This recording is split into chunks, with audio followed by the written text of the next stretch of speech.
Itong awiting ito ay alay sa'yo, sintunado man tong mga pangako sa'yo.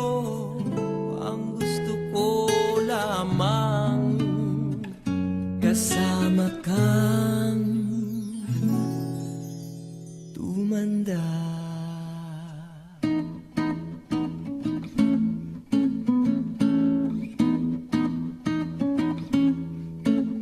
Patatawanin kita pag hindi ka masaya, bubuhatin kita pag may rayuma ka na. O kay sarap isipin kasama kang tumanda. Ibibili ng balot pag mahinang tuhod, ikukuha ng gamot pag sumakit ang likod. O kay sarap isipin kasama kang tumanda.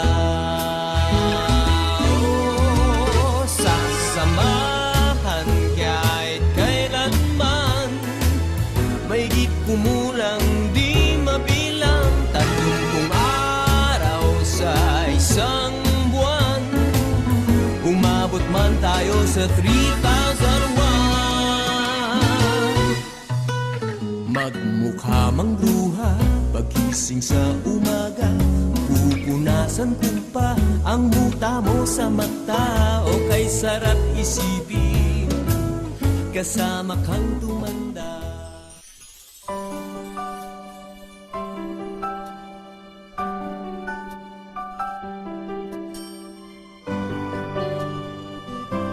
Actually, magkakilala namin 6 years ago, 7 years. Siya yung gumagawa sa sasakyan ko. Yun. Pero nanligaw siya last year nung nagbakasyon siya, pero hindi ako niligawan.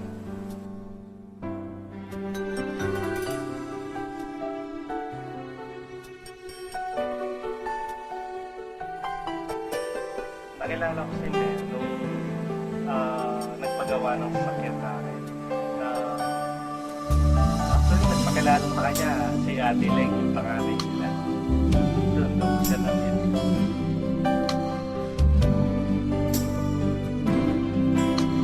Niligaw siya turuan mo na long distance natin. Bago siya umalis, tapos that is right before the maleta. Sabi niya tayo nag siya. Yun nga, na-next ko siya, natagal na, kaso natakot daw. Ewan ko bakit. Actually, crush lang eh. Crush lang na una yun.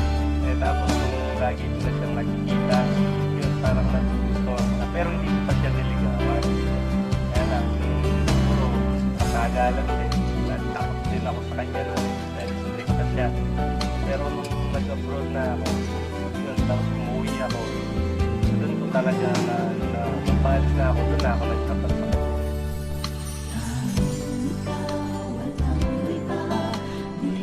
Sa puso ko, tanging ikaw. Yung mga susunod ko nung time na for yung nanay ko, kasi hindi ko alam. Then, ko alam niya, saka yung pinagawa ko sa sakyan ko, nasira ng puso may okay, niya. Kaya pala kahit ang oras, tatawagan ko siya, ginagawa niya sa sakyan. Yung pala, may intelligent na siya doon. Pag sa tao, kahit alam mo na siya, kahit nagtatakot ka sa kanya, yun ang magbibigay ng ano sa'yo para talagang tuloy ang panliligaw na walang atraso. Gano'n.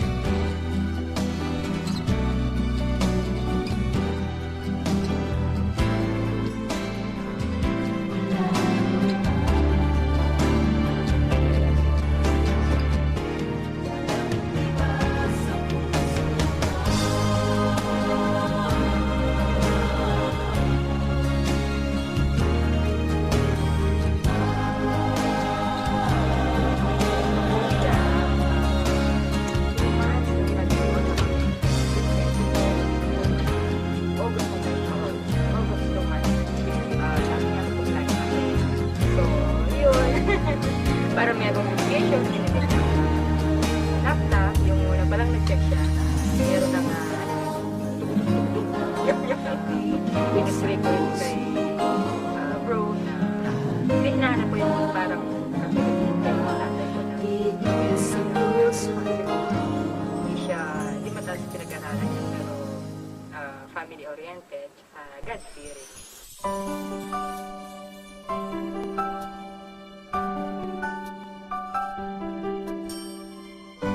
For 38 years, pinag-pray ko na akala ko din ako mag-asawa pero nag-decide ako na gusto ko lang mag-asawa.